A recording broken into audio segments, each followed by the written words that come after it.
Patience. Ne soyez pas désireux de faire les choses rapidement. Ne cherchez pas de petits avantages. Le désir de faire les choses rapidement empêche de les faire avec minutie. Chercher de petits avantages empêche la réalisation de grandes choses. Confucius.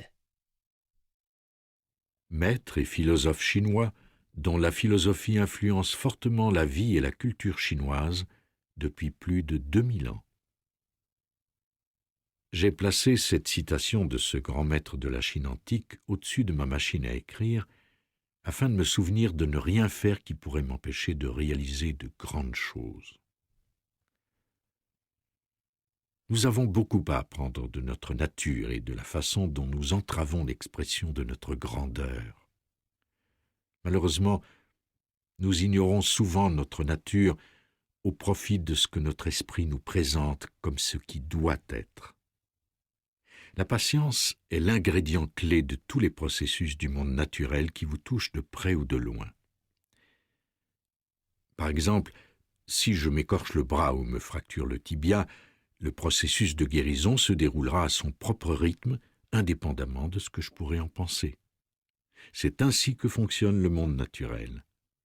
Mon désir de voir mes blessures guérir rapidement est absolument sans conséquence. Mais si je transpose cette impatience dans ma vie personnelle, cela m'empêchera de guérir complètement, comme le soulignait Confucius il y a de cela plus de 25 siècles.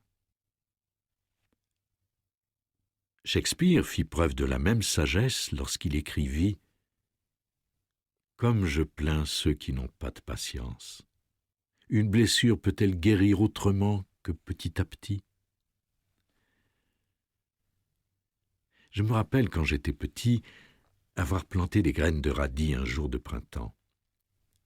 Lorsque vint l'été, je remarquai la présence de pousses vertes qui émergeaient du sol. Je les observais croître de jour en jour, mais finalement, n'en pouvant plus d'attendre, je me mis à tirer sur les feuilles de radis, espérant ainsi les faire pousser plus rapidement. Je n'avais pas encore appris que la nature nous révèle ses secrets à son propre rythme. Je tirai donc sur les petites feuilles de radis qui émergèrent du sol sans radis.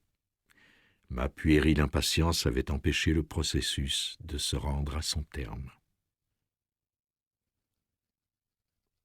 Aujourd'hui, quand on me demande si je suis déçu parce que l'un de mes livres ne s'est pas classé parmi les meilleurs vendeurs, contrairement à mes livres précédents, je pense à cette observation du sage chinois.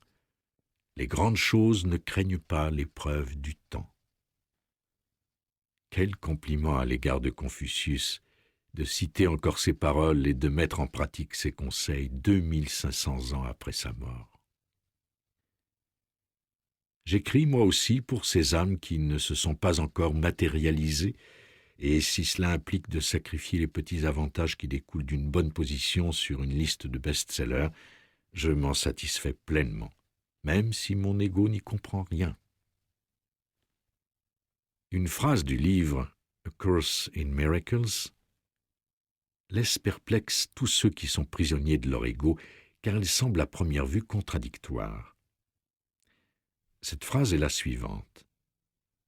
Une patience infinie produit des résultats immédiats. Cette phrase fait écho au conseil millénaire de Confucius dont il est ici question. Une patience infinie est le propre de la foi et du savoir absolu. Si vous savez, sans l'ombre d'un doute, que vos actions sont en accord avec votre raison de vivre et que vous êtes impliqué dans la réalisation de grandes choses, vous êtes alors en paix avec vous-même et en harmonie avec votre propre mission. Ce sentiment de paix, d'illumination bienheureuse est votre récompense immédiate. Par conséquent, une patience infinie vous amène à un niveau de foi où il n'y a aucun intérêt à faire rapidement les choses. Vous cessez de ressentir le besoin d'obtenir des résultats immédiats car vous avez compris que vos plaies et vos blessures guériront au rythme de la nature et non au rythme de votre impatience.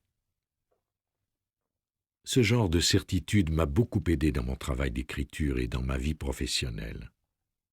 Avec mes enfants, un résultat décevant ou une contre-performance passagère ne m'inquiète plus outre mesure, car j'ai à présent une vue d'ensemble de leur vie.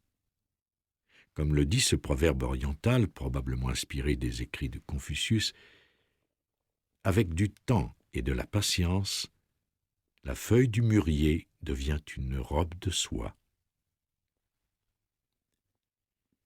Et c'est ainsi que je vois mes enfants. Nous profitons bien sûr des petits avantages qui s'offrent à nous ici et maintenant, mais je sais que ces revers contribueront à révéler leur grandeur plutôt qu'à la ternir. L'impatience engendre la peur, le stress et le découragement.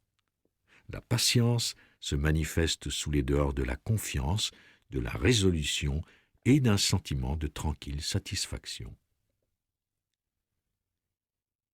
Une patience infinie produit des résultats immédiats et prendre les choses un jour à la fois produit des résultats éternels.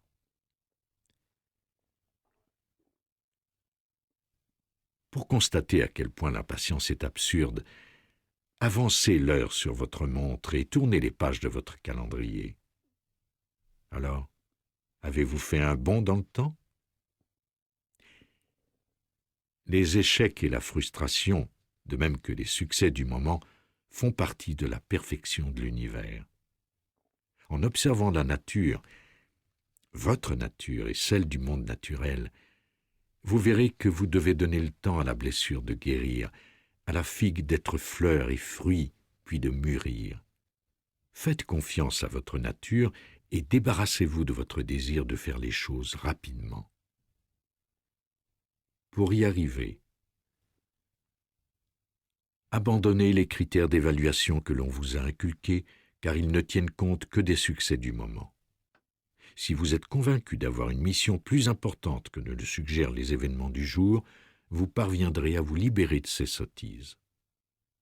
Prendre les devants dès le début de la partie peut s'avérer un désavantage si vous n'avez pas une vue d'ensemble de toute la partie. Pensez à ce que vous faites sur un horizon de 5 siècles au lieu d'un horizon de 5 minutes. Agissez en pensant à ceux qui seront là dans 500 ans et vous verrez que vous cesserez de vous intéresser aux résultats immédiats pour vous occuper d'affaires beaucoup plus importantes. Soyez aussi patient envers vous-même que Dieu l'a toujours été avec vous, quels que soient vos succès et vos déceptions. Quand vous êtes capable de remettre un problème entre les mains d'une autorité supérieure avec laquelle vous êtes en contact, vous entrez aussitôt dans un état de patience infinie et vous cessez de chercher de petits indicateurs de succès qui ne valent que pour aujourd'hui.